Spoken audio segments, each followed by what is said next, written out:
Hello and welcome to Gardening with Ben's award-winning podcast, as voted by Grow Your Own magazine and by my followers and listeners.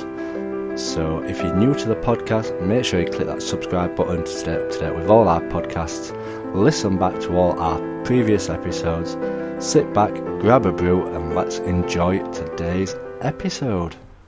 Hello everyone and welcome to today's Gardening with Ben podcast. I hope you're all well. I hope you're enjoying October. We're now in October, like I've just said, and it's turning wetter. The weather has certainly changed. Well, it has here in Sheffield where I'm recording this episode. I believe we're getting the end tail of a hurricane and we're going to get a heat wave from tomorrow for about 4 days, so we'll see if we get that. But the dark nights are certainly coming and it's darker in the morning, which means that we're getting a lot less light, so things are going to struggle to ripen now. So you need to be making sure that you're trying to ripen your tomatoes up as quick as possible. If they're not ripening, you'll have to fetch them indoors and ripen them on a windowsill, or stick banana skins on them to help ripen them. Or you can also take them out of the tubs, which I mentioned in the tips the other day, and hang them upside down in a greenhouse. So, and obviously take off all the leaves as well so the sun can get to the tomatoes. So yeah, there's all them ways of doing it.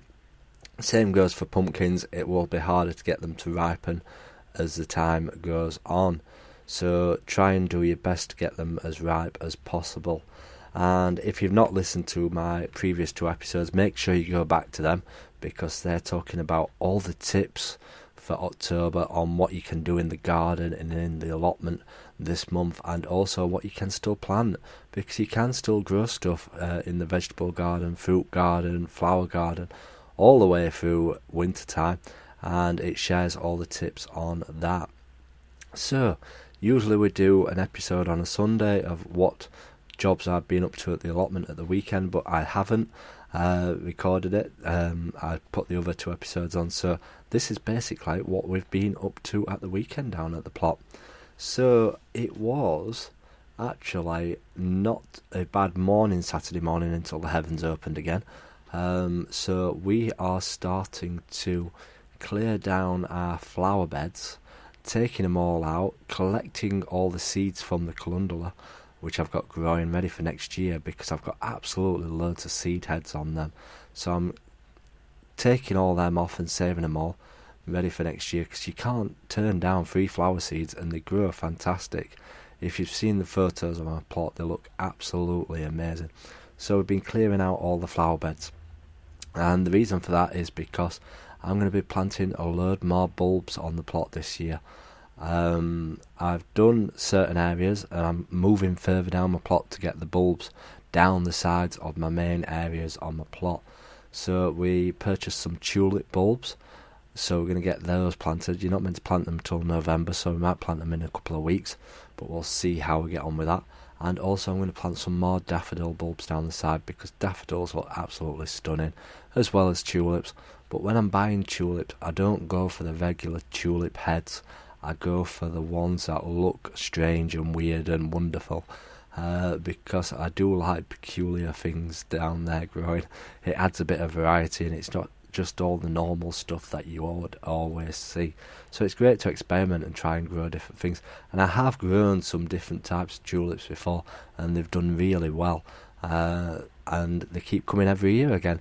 Once you bought them, they'll come every year unless the squirrels pinch the bulbs. So make sure you protect them. If you've got squirrels around you, you can put chicken wire over the soil to protect them, to stop them from digging them up. All these little things to try and prevent them from pinching them, because you don't want them pinched after you've spent money on buying the bulbs, do you really? So you need to try and protect them as much as possible. So we've been doing that. I've left my sunflowers in at the moment because they're still flowering, and I need them flower heads to die off so then I can save the seeds from them as well. And I'm absolutely amazed at how well my sunflowers have done this year. I've grown more than I did last year, a lot more sunflowers this year, and I'll probably grow even more next year. I want a really big hedging of sunflowers 1 year, and 1 year I will hopefully get them. So we're going to be saving the seed heads from them, but I need to remember to hang them somewhere safe, because last year I put them on a bench in my shed and I came back and they'd all been shredded to pieces. All the seeds were gone and they'd all been eaten, so I lost them all, and they were giant sunflower heads as well. So they got thousands of seeds in them, so they'd obviously all been pinched. So we won't be doing that this year. We'll be saving them somewhere safe where the squirrels or rats and mice can't get to them.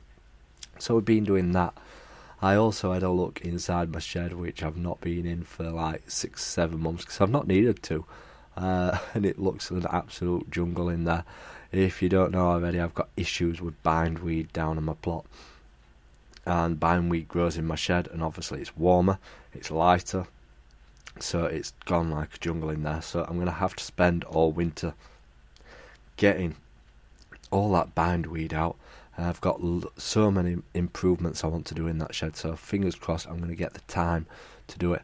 But usually my shed work consists of when it's actually raining, when I'm wanting to go to the plot. If it's raining, I'll go in the shed and I'll spend time in there. But if it's not raining, I need to spend time outside, because you've got to make the most of the dry weather, especially in the UK. If it's dry, you need to be outside doing as much work as possible. But if it's raining, I'll be stuck in the shed. So it depends what sort of winter we're going to get this year, whether I'll be stuck in the shed all winter. And if it is wet all winter, it'll look fantastic come spring, that shed. So we've got so much jobs to get done. But I'm doing it bit by bit. I don't like to do too much that it makes it become a chore. I like to spend a few hours down there enjoying what I'm doing. And also, obviously, I do my Facebook Live down there as well, as my followers do like to see what I've been up to down on the plot. So if you're not following me on Facebook, make sure you follow Gardening with Ben page, and you'll get to see my live videos down there, and you'll be able to pop on and say hello. Not live, you won't be live, but you'll be able to comment and say hello. And it's always great to see more followers on there. There's quite a few new ones are following me, and everybody pops up, asks me questions.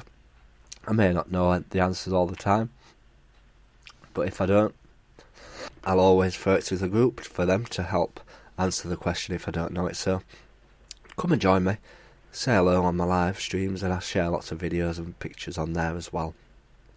So that is basically what I've been up to on the plot this weekend. And hopefully it'll dry out by this weekend and all this rain will come while I'm working. But we'll see what the weather entails. But like I say, if it's absolutely chuck it down, I'll still be down there.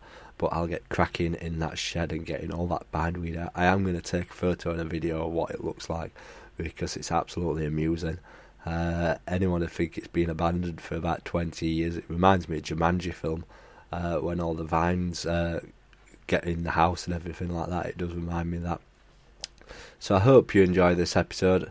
Please do click that subscribe button if you're listening on channels, so that you get updated when new episodes come. It's always great to keep hearing people that are following me. Feel free to share it on your Instagram feeds as well, on your stories, and tag me in it as well, because the more people that listen, it does really help. So thanks for listening, everyone, and as always, remember, keep gardening and keep smiling. So thank you for listening to today's episode of Gardening with Ben.